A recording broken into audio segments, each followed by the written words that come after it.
வணக்கம் மக்களே, welcome to the adventure show. இன்னைக்கு ஷோ நம்ம பார்க்க போறது கேடட்ஸ் அப்படின்ற ஒரு ஹிந்தி வெப் சீரிஸோட ரிவ்யூ. இந்த சீரிஸ் பாத்தீங்கன்னா ஜியோ சினிமா ஓடிடி ஆப்ல அவைலபிளா இருக்கு, தமிழ் டப்பிங்லயுமே அவைலபிளா இருக்கு. இந்த சீரிஸ்ல மொத்தமா 8 எபிசோட்ஸ், ஒரு எபிசோடுமே ஆவரேஜா 30 மினிட்ஸ் டியூரேஷன் அப்படின்னு சொல்லுவேன்.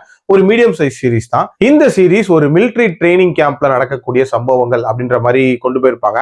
அதுவும் 4 கேடட்ஸை மையமா வச்சுதான் இந்த சீரிஸ் நகரும். அந்த 4 பேரும் அந்த கேம்புக்கு வந்து ஜாயின் பண்ணுவாங்க. அதுவும் கருடா அப்படின்ற ஒரு ஹவுஸுக்கு கீழே அவங்களை டேக் பண்ணி வச்சிருப்பாங்க.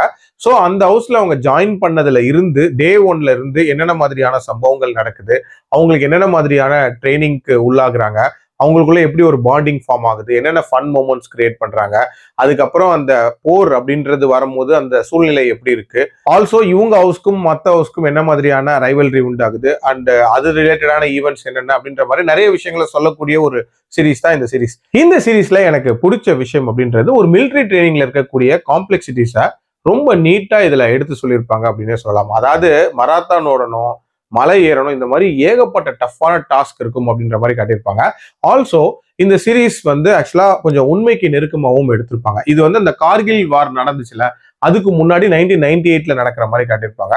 ஸோ அப்போ ட்ரெயினியா ஜாயின் பண்றவங்களோட மனநிலை எப்படி இருக்கும் அண்ட் ஒரு வார் வந்ததுக்கு அப்புறமாட்டு அந்த கேம்ப்ல என்ன மாதிரியான ஒரு மனநிலையில இருப்பாங்க அண்ட் அதுல என்னென்ன மாதிரியான லாஸஸ் இவங்க ஃபேஸ் பண்ணுவாங்க அப்படின்றதெல்லாம் ஓரளவுக்கு நீட்டாவே காட்டியிருப்பாங்க. அதே மாதிரி இதுல அந்த டீம் ஒர்க் ரிலேட்டடான விஷயங்கள் அப்படின்றதுமே காட்டியிருப்பாங்க. ஆக்சுவலா இவங்க எல்லாமே கருடா ஹவுஸை சேர்ந்தவங்களா இருப்பாங்க.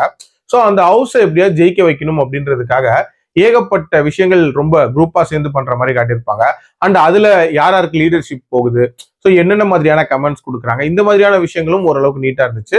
அண்ட் டுவர்ட்ஸ் த எண்ட் அந்த கருடா ஹவுஸ் கலந்துக்கிற ஒரு ஈவெண்ட் அப்படின்றதுமே வந்து ரொம்ப இன்ட்ரெஸ்டிங்கான ஒரு ஈவெண்டா இருந்துச்சு அப்படின்னே சொல்லலாம். ஆனா பிரச்சனை என்ன அப்படின்னா இந்த சீரிஸ் ரொம்ப ரொம்ப பிளாட்டா இருந்துச்சு அப்படின்னே சொல்லுவேன். அதாவது பெருசா ஹை மூமெண்ட்ஸ் அப்படின்றதுல அந்த சீரீஸ்ல இல்லவே இல்லை. இன்ஃபேக்ட் அந்த கேம்ப்ல நடக்கக்கூடிய சம்பவங்கள் அப்படின்ற மாதிரி தான் கதை போகும். அதுலயுமே அந்த ஹவுஸ்குள்ள நடக்கக்கூடிய ரைவல்ரி எல்லாம் இருக்குல்ல, அதுலயுமே அந்த லாஸ்ட் ரைவல்ரி ஈவெண்ட் மட்டும்தான் வந்து ஓரளவுக்கு எங்கேஜிங்கா இருந்துச்சு.